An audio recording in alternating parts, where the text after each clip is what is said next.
Hey guys, welcome back. So in this episode, we're gonna walk through red ocean, blue ocean. This actually comes from a book called Blue Ocean Strategy that talks through this whole concept.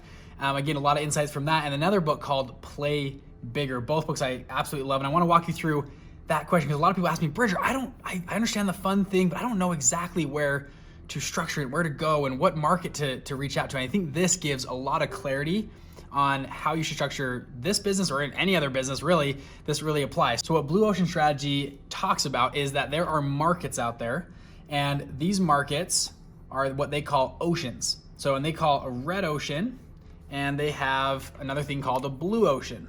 Okay, I'll put red ocean and blue ocean. So what a red ocean is they're both oceans, they're both markets, but a red ocean is dominated by category kings. And a category king typically has around 80% market share. Maybe there's one or two category kings of that space.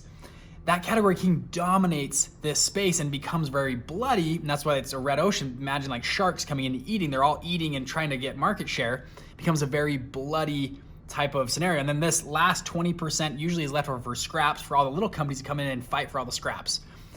What red ocean and blue ocean strategy talks about in Play Bigger is that you should not go in and try to capture market share in an already dominated market. Like the biggest thing Play Bigger talks about is like, I hate when people come and pitch me and go, hey, you know, Amazon, the market size is like $400 billion. If we could just take 1% of that market, we would all be multimillionaires, right? He's like, that's a terrible strategy. You wanna be a category king.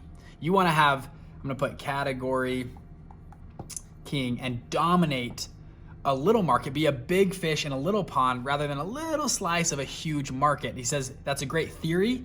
He doesn't see it happen very often because of what's happening here. So I'm gonna give you two examples. Both are from our good friends at Microsoft, right? And if you look at the computing space, Microsoft, I mean the two biggest players, right? Apple and Microsoft. They dominate 80% of all computer shares go through them, right? But we're not gonna talk about that today. We're actually gonna talk about Google. So there's another red ocean down here. It's called internet search browser, like search, right? Internet. The biggest dominant, obviously, category king is Google. Google has 89% of all searches right now go through Google, okay? At the beginning, it was Yahoo and Google, kind of go back and forth. AOL had a little time there, but Google, obvious category king. So Microsoft wakes up one day and says, hey, we have a great idea. Let's go compete, like a lot of people think, we're gonna go grab some market share from this internet browser space. We're gonna create something called Bing, right? So Microsoft comes in and says, we're gonna create Bing. They think Bing's amazing. They announce it's amazing. It's 2009. They come out with Bing and it completely flops.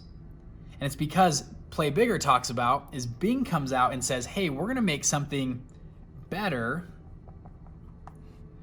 not new. And I'll dive into that in a little bit, what they mean by that. But they came out and said, we're gonna make something better, right? And you could argue Bing is a little bit better, maybe a little bit faster, a little bit more unique than Google, but unless your market and your product is 30% better than the original category king, the existing customers aren't gonna move over to you, right? They don't wanna move because they're already used to it. So they come out with Bing, big flop. Currently, Bing has 4.5% market share. Yahoo has 2.5% market share, and Google, I believe, has 89% market share, right? They dominate and they're not gonna be toppled anytime soon. Now let me ask you a question though. What is the second largest search engine in the world? And guess what, it's not Bing. It's actually YouTube.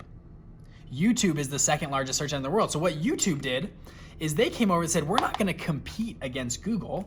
And obviously I know Google bought YouTube, but YouTube originally came out and said, we're not gonna compete for search volume. We're gonna come out and create not something better, something new.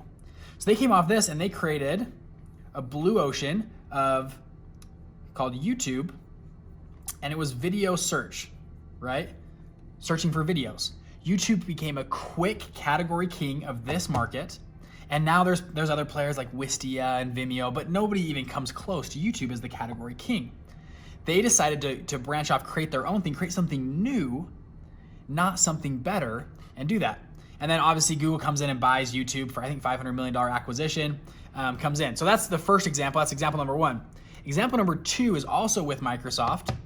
they found this little company called Skype, and they had a decision to make, right? Do we want to do what we did with Bing? And the timeline's a little bit different, but they made two decisions, right? And just go with me for a second. Do we want to try to create a competitor? Yes, we have the engineers, right? We have all the infrastructure. We could create Skype, pretty easily, right? We could recreate the software.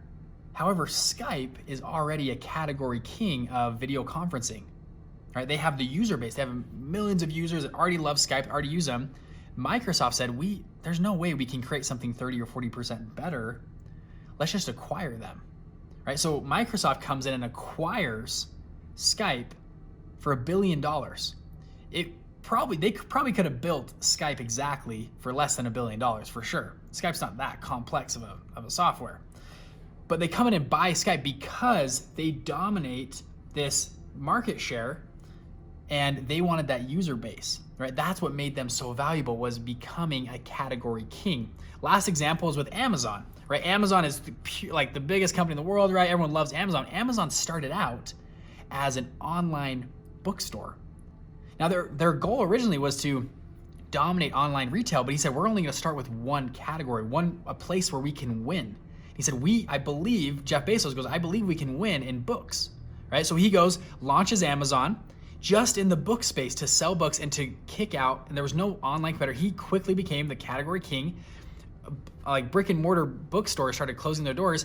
They dominated that category, and then they said, now we have enough audacity to go and conquer other categories, and they slowly expanded to conquer and discover other blue oceans, and sometimes conquering red oceans, to now become the online retailer of the world, right? I think every dollar spent online, 25 cents goes through Amazon. That's how big Amazon is, which is crazy. So the moral of the story is create something new, not something better. Now in the next episode, we're gonna talk about how this applies to the fund world. And I hope you guys enjoy it, help you discover exactly what blue ocean you could find in your fund.